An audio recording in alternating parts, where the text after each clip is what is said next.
Hey guys, welcome to a brand new video on my channel, Makes Movies. If you are new to this channel, this is basically where I talk to you guys about my passion for movies. This goes from collections, hauls, reviews, and today's video, so let's get into it. Okay, so we are on to the next episode of my animation versus live action series, because of course with the two Disney live action remakes we're getting this year, thought why not do it all? I keep saying I'm going to do them all and then I don't, so this year feels like I'm going to get it done kind of year. You'll see a cat tail in a minute because my cat Riley has decided to join in. But yes, so this week is going to be a redo of 101 Dalmatians. So that is the 1961 animated classic going up against the 1996 live action film. So to me, 101 Dalmatians 96 is the very first remake to me that we got. I know we got The Jungle Book before that, which is why I counted it in it. But to me, I feel like 101 Dalmatians solidified the remakes, I think, before we had a bit of a gap. And then we got Alice in Wonderland starring Johnny Depp. Okay, and with this series on this channel, I like to get you guys involved. So, as per usual, I always put a poll up before I go and do a video. Well, when I try to go and do a video.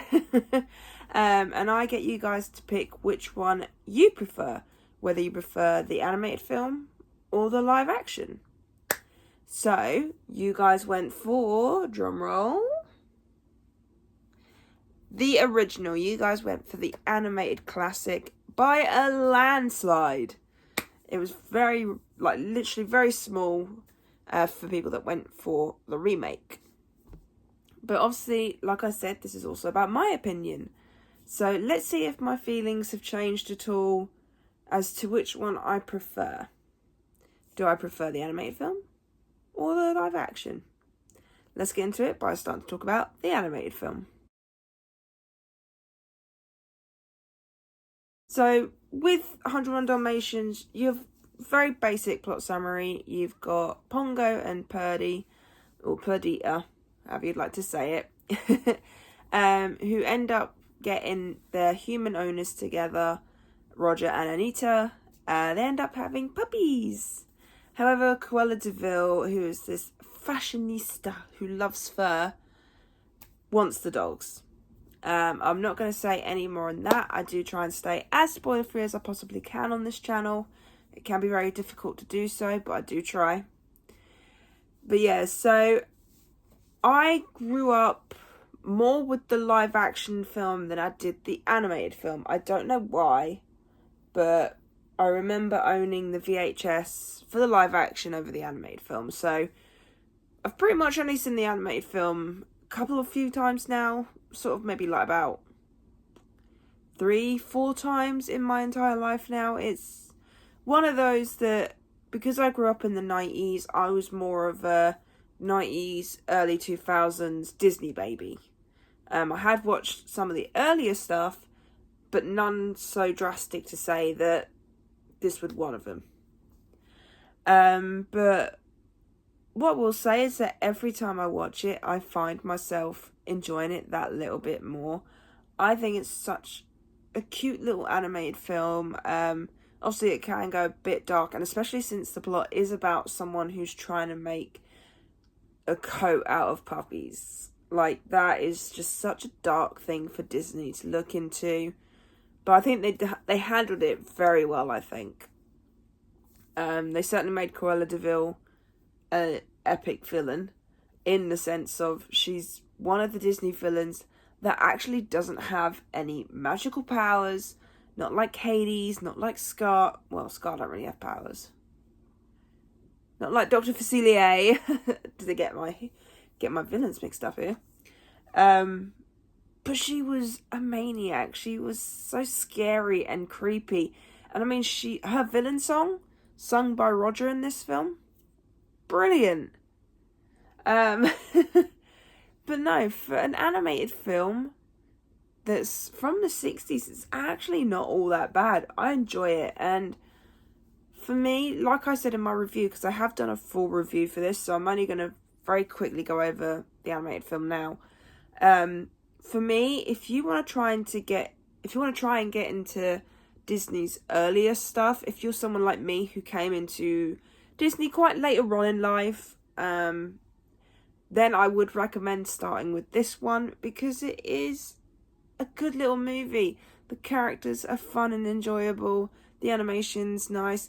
The world building, I know it's only just about dogs, but it's just, you've got things like the Twilight Bark that they set up, and just there's so much that they do. But for everything that they do in that film, I think it's so well done. It's such a cute little animated film. Obviously, like I said, I am a 90s, early 2000s baby, so for me, I will be more drawn towards the more older stuff. The more newer stuff, than the older stuff. However, this is one of maybe four of the older ones I actually quite enjoy. There's still a lot I haven't watched. But no, if you haven't watched 101 Dalmatians, the animated one, definitely do give that a go. It is really enjoyable.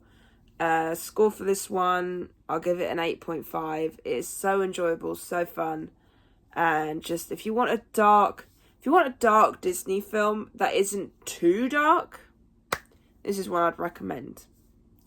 But the big question is, what's my thoughts on the remake?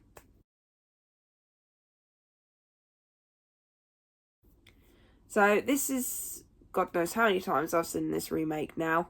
I have certainly watched it a few times. And you know what? Growing up with it, I actually surprisingly remember more of the film than I thought I would.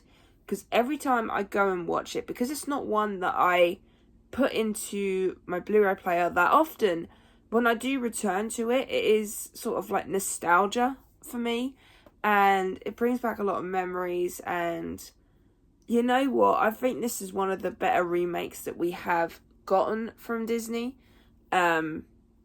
Especially since you've got people like Jeff Daniels in this, Glenn Close. Like, I feel like all of the actors and actresses that they picked for these roles, brilliant casting. I think they fit in with the roles, and I think they've done an amazing job. But not only that, I like how they modernised it. So, where with the animated film, Roger's job was a music songwriter, in this one, he was a video game developer. So, it made it more modern. It made it appeal to not only the older audience because of the film it's based on, but also the fact that it's aimed at people that could like video games and things like that. So they're trying to bring in a new generation as well as make the older generation feel like, oh, yeah, I do remember that film. And why I say that is because there are so many scenes that nod to the original. They do not outright copy and paste. They don't repeat things. There's certain scenes that they do, but that's because they were amazing scenes in the animated film to start with. And I feel like with this live action remake, this and Cruella are the best ones out of the live action remakes we've gotten, because I feel like this is what a good remake should be. It should be where it doesn't copy and paste the original. However, not only does it add new stuff, but it also hints and sort of goes over the things that we enjoyed the most from the original film. Something that we know we'll remember and think, oh yeah. I like the fact that it's not too on the nose. It's a nice, simple, shut your brain off kind of film. I will say it does go a lot darker in the sense of you do see some animal things going on. In the sense of, fur and that. So I think if you're someone who's against things like that, you're probably not going to enjoy this, because at least with the animated film, they didn't really show it. They just mentioned it, whereas they kind of showed it somewhat in this film. So I will say it is one of those where it does go a bit darker than the animated film, I think. But Glenn Close as Cruella de Vil, amazing casting. I think that was just perfect casting. I couldn't imagine anyone else in that role.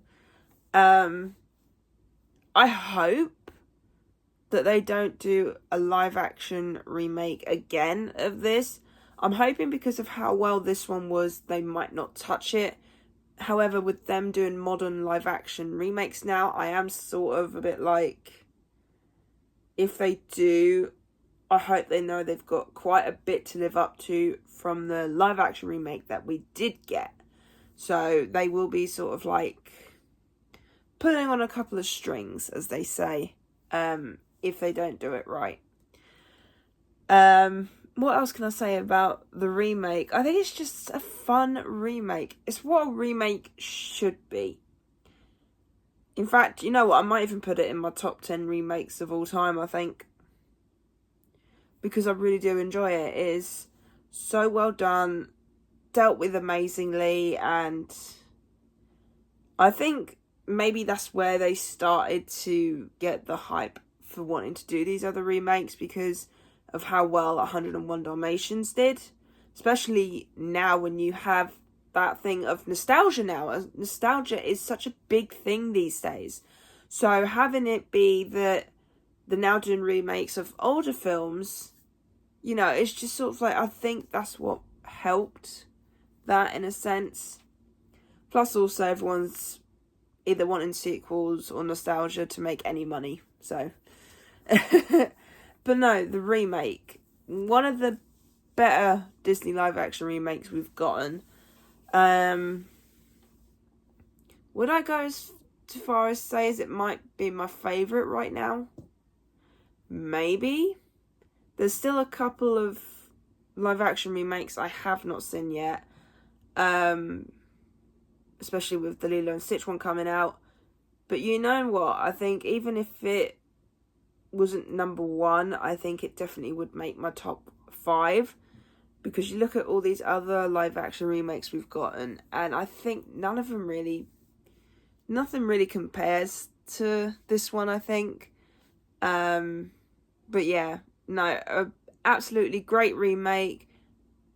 Say, remakes can be hit or miss. This is one of the hits. For me, at least, anyway. I know, obviously, you guys all voted for the original. I can see why. But yeah, so the big question is, which one do I prefer? Do I prefer the original or the remake? Now, bearing in mind, I would actually give both these movies the exact same score because I think they're both just as good as each other. But now, having watched both of them one after the other, because I did watch the animated film a couple of days ago, and I've now watched the remake. Sorry, I got sleep in my eye. I think because of nostalgia reasons, and because of the fact that I grew up with this film, which could be biasy, as they say, I think I'm going to have to go with the remake. I haven't looked back at my old video to see if I went for the remake then. But it is very much like they are like that between each other. So it could be that one day I'll enjoy the remake, then the other day I'll enjoy the original, then the remake, then the original. So it's tough. It is very tough. But I think I'm going to have to go for the remake right now. Who knows, maybe if I keep watching the remake a bit more often now, that might change. Or maybe if I watch the original a few more times, that could all change. All it takes is for you to watch a movie several times and possibly get bored, or find a new love for it. But I can understand why a lot of people went for the original film, and I think that's great. I think that's absolutely amazing. A lot of the times, it is very hard for a remake to beat the original for me. But like I said, it is very much like up and down, up and down. So it's sort of like, it changes on how I'm feeling when I watch the films. But yes, so I really hope you enjoyed this video. If you did, then do give it a thumbs up. And if you are new to this channel, then go ahead, hit that subscribe button and also the notification bell down below to be notified when I post. And leave me your comments and thoughts down below on 101 Dalmatians, both the original and the remake. I'd love to know your reasons why you would have picked one over the other. And yeah, so the next one is actually Snow White. Now, I was doing these in release order, but this is obviously in prep for the remakes we're getting this year. And unfortunately, Snow White is now coming out next Friday. So I've got my seat all booked for that. So we shall see. But yeah, no, I really hope you enjoyed this video. And I'll see you guys next time. Bye!